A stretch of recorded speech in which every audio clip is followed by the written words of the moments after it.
The teenage years can be a complex shit show, but scientific breakthroughs in the last 5 years have helped us understand the often puzzling behavior of teens. The teenage years begin at puberty and they last until the mid-20s. This is the transitional period between childhood and adulthood, like an adult trial period that you can't cancel. Hello, residents of the universe. Welcome to Ways to Human. My name is AJ.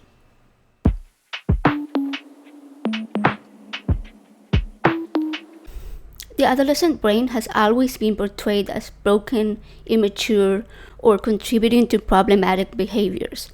But that is not true. It has an amazing ability to adapt and to respond to new experiences and situations. During this period, the brain grows and changes in a number of ways. Gray matter in the cerebral cortex, the outer part of the brain, tends to thin, while the white matter that interconnects various regions of the brain generally increases in volume. Functional connections between regions also undergo widespread changes. The most effective way to help those circuits grow in a healthy way is for teens to take on challenging classes, exercise, or engage in creative activities like music or art. These activities can strengthen brain circuits and help the brain mature. In the past, it was thought that girls matured faster than boys during the teenage years based on research related to brain size, because girls' brains grew in volume faster than boys. But over the last few years, better imaging, larger scale studies, and by more closely following teenagers over longer periods of time, we have learned that this is not the case. Rather, different brain areas finish developing at different stages for boys and girls. But the brain stops growing in size around the same time by early adolescence. This period is all about fine-tuning how the brain works by making neural connections that shape who they become and how they interact with the world as adults. The brain finishes fully maturing and developing in the mid to late 20s. The prefrontal cortex is one of the last parts to mature.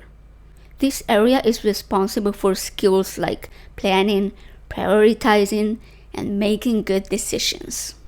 So if your teen isn't good at any of those things, they have good reason. They simply cannot be. We associate the teenage years with high emotional sensitivity, especially in social interactions.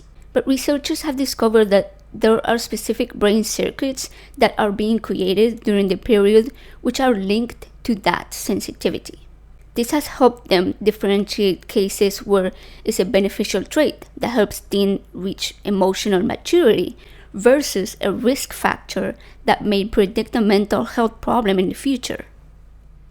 Teenagers that had more activity in the anterior insula, the part of the brain that deals with disgust and morality, and the amygdala, the fight or flight and stress response center, during times of social rejection in a research study, seemed to have a higher likelihood of developing anxiety and depression as adults, showing that an increase in neural connections created on those areas of the brain can indicate future mental health issues.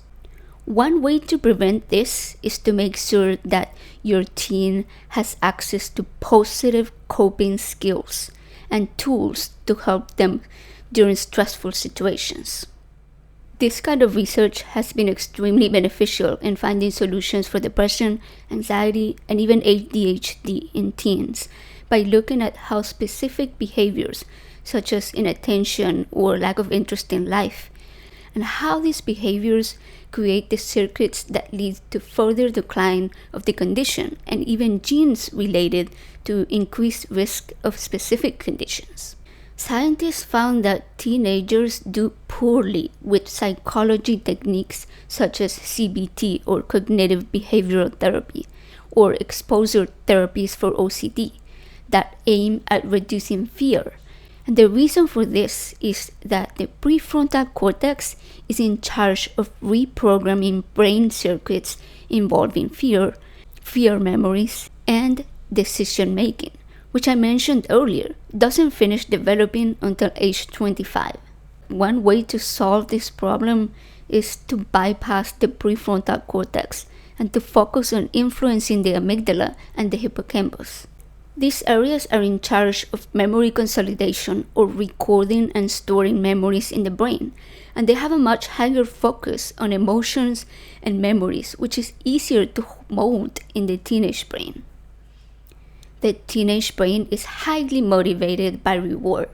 Across all studies, reward parts of the brain were the most active in teens, meaning that they take more risks in order to feed the brain's need for reward activity. This explains why teens shift to spending more time with their friends than with their parents during this stage. Their friends are taking more risks than their parents, and so this aligns with their brain's need for risky behavior. But these studies also uncovered that there is hope after all. They found that adolescent brain activity tends to mirror their parents' brain activity, especially in emotion processing regions such as the amygdala and the insula.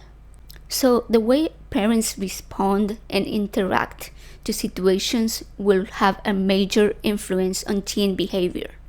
A testament to the quote, "lead by example." Humans thrive when they have a community of people that accepts them for their authentic selves. This is a crucial driver of teen behavior. So allowing your teenager to express themselves and be who they are authentically, as well as having peers that support that, is the key to helping them develop into well-adjusted adults. It's not necessary to attempt to change the teenage brain.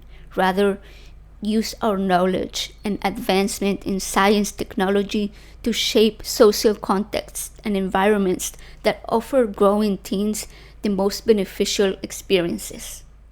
And always remember, teenagers are simply adults in training. Cut them some slack. Until next time, don't forget to like and subscribe.